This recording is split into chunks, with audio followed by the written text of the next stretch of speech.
आठही काठ के कोठरिया हो दीनानाथ रूपे छानि लागल केवाड़।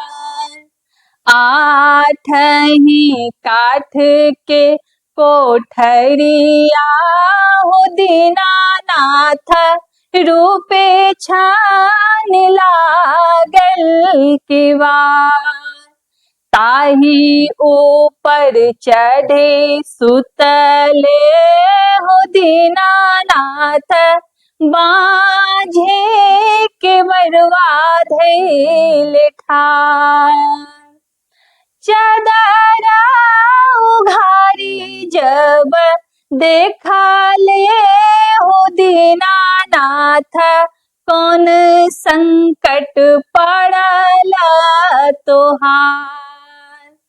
चदरा उघारी जब देखले हो दीनानाथ कौन संकट पड़ल तोहार। पुत्र संकट पड़ल मोरा हो दीनानाथ ओहिला केवड़वा धइले ठाड़। पुत्र संकट पड़ल मोरा हो दीनानाथ ओहिला केवड़वा धइले ठाड़। चदरा उघारी जब देखले हो दीनानाथ कौन संकट पड़ल तोहार। चदरा उघारी जब देखले हो दीनानाथ कौन संकट पड़ल तोहार। नैना संकट पड़ल मोरा हो दीनानाथ ओहिला केवड़वा धइले ठाड़। नैना संकट पड़ल मोरा हो दीनानाथ ओहिला केवड़वा धइले ठाड़।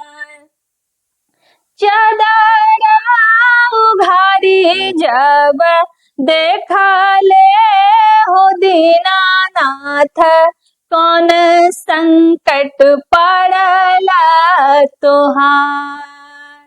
चदरा उघारी जब देखले हो दीनानाथ कौन संकट पड़ल तोहार।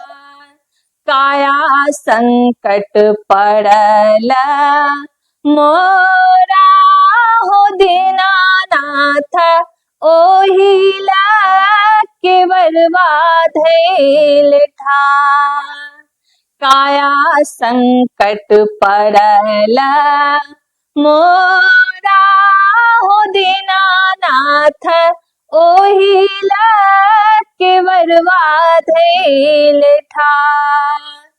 आठही काठ के कोठरिया हो दीनानाथ रूपे छानि लागल केवाड़।